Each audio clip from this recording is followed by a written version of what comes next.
निहाल, अच्छा हुआ बेटा तुम उठ गई हो। जल्दी से हाथ मुंह धो लो और नाश्ता कर लो। मैंने तुम्हारी पसंद का नाश्ता बनाया है। आप स्कूल नहीं गई? नहीं, मैंने कुछ दिनों की छुट्टियां ली है। अब उठ भी जाओ ना, हाथ मुंह धो के नाश्ता कर लो।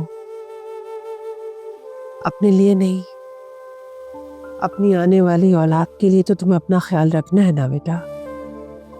जिस दुनिया से मैं खुद बेजार हूँ, उसमें एक और जान क्यों लाऊं? निहाल, ऐसे नहीं कहते बेटा। अल्लाह ताला तुम्हें औलाद जैसी नेमत से नवाज रहे। तुम्हें तो खुदा का शुक्र अदा करना चाहिए। हमारे घर में इतने अरसे के बाद कोई खुशी आ रही है बेटा। कौन सी खुशी अम्मा? कोई खुश नजर आ रहा है आपको? क्यों खुश हूं उस औलाद के लिए जो मुझसे छीन ली जाएगी? क्या इसी वजह से आपने मुझे उस घर में नहीं बेचा था? मेरी किस्मत में क्या यही लिखा है, मिलना और बिछड़ जाना? क्या बस 2 घड़ी की मोहब्बत ही है मेरा नसीब? आखिर क्यों?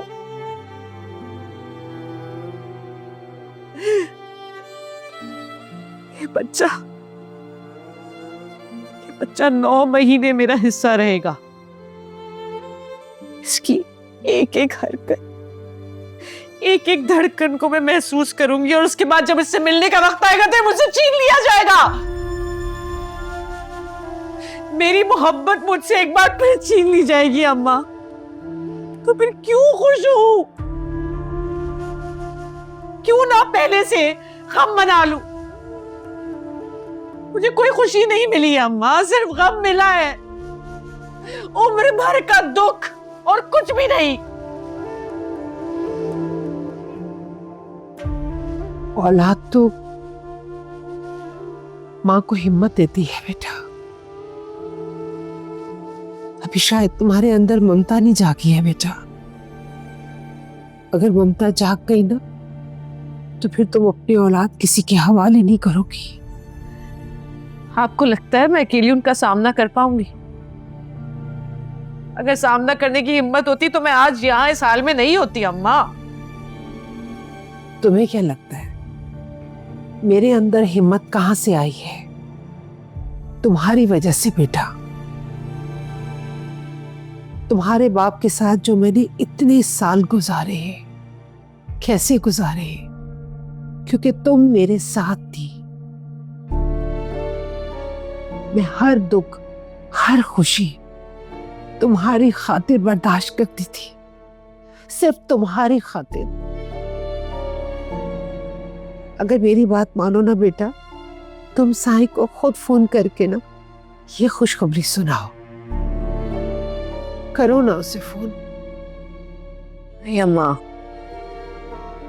उनको बता दिया जा चुका होगा। और क्या पता उन्होंने ही कहा हो मुझे यहाँ भेजने के लिए।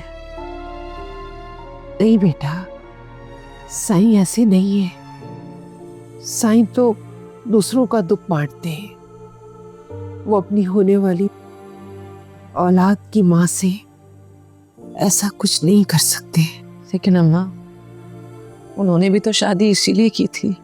नहीं बेटा, अब वक्त कुछ और है। उस वक्त कुछ और था।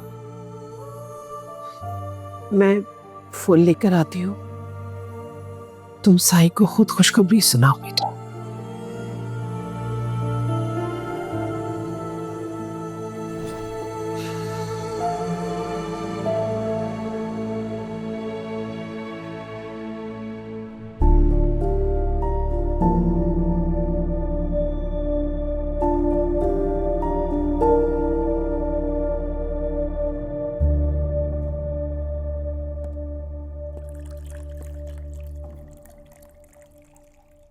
ज़वाशा, आज कितने से बाद हम साथ नाश्ता करेंगे ना?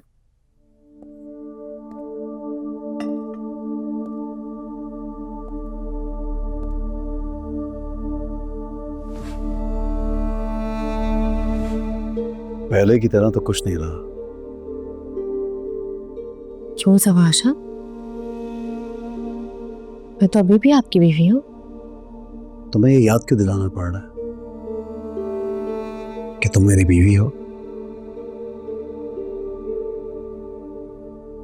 शायद तुम्हें इस बात का एहसास ही नहीं रहा। बहुत कुछ बदल गया है। तुम बहुत कुछ भूल गई हो शबा। मैं भूल गई तवाशा, भूले तो आप हैं। लगता है कई चेहरों में मेरा चेहरा तो नहीं भूल गया।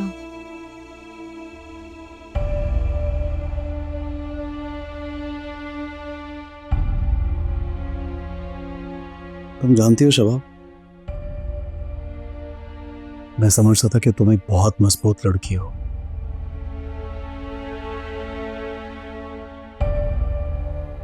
और तुम अच्छी तरह जानती हो मुझे पढ़ी लिखी बाएतमाद मजबूत लड़कियां पसंद है।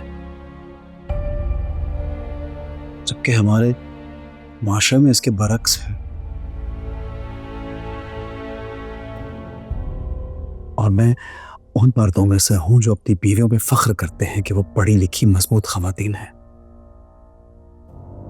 लेकिन आज मुझे एहसास हो रहा है कि तो बहुत कमजोर हो। मैं कमजोर नहीं हूं तवाशा, कमजोरी तो नहीं हूं मैं। भला बताएं, कौन लड़की अपनी मोहब्बत की कुर्बानी देगी? कोई भी नहीं, लेकिन मैंने दी है।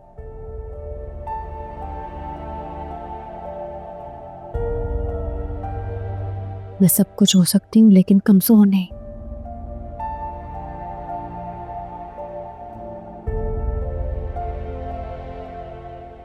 मुझे लगा था चंद दिनों की बात होगी, आप चंद दिनों के लिए मुझसे अलग होंगे, लेकिन ऐसा नहीं है ज़बाशा।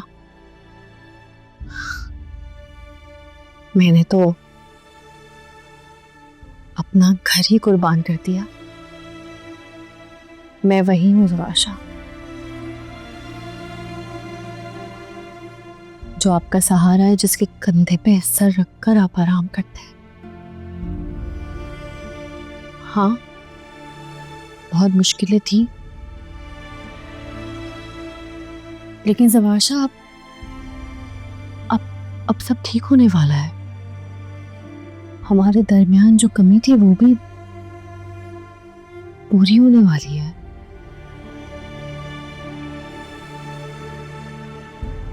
एक खलासी थी वो पूरी होने वाली है ज़बाशा। हमें वारिस मिलने वाला है, तो हमें साथ होना चाहिए, खुश होना चाहिए।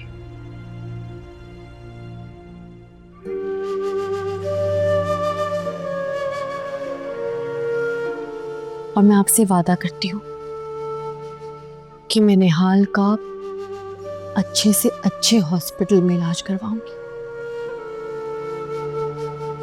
उसका बहुत ख्याल रखूंगी, किसी भी चीज की कमी नहीं दूंगी। ये मेरा वादा है आपसे। मेरी गोद में आपका वारिस होगा ज़बाशा, जिसकी मैं मां होंगी। लेकिन एक कुर्बानी आपको भी देनी होगी ज़बाशा।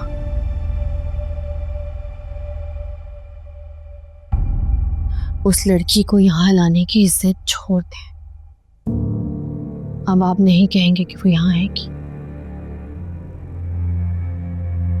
इसमें हम सबकी भलाई है।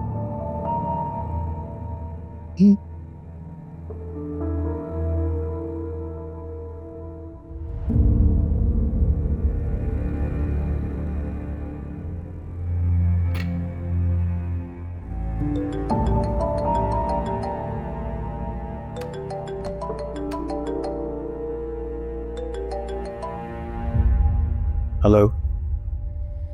हेलो साईं, मैं निहाल।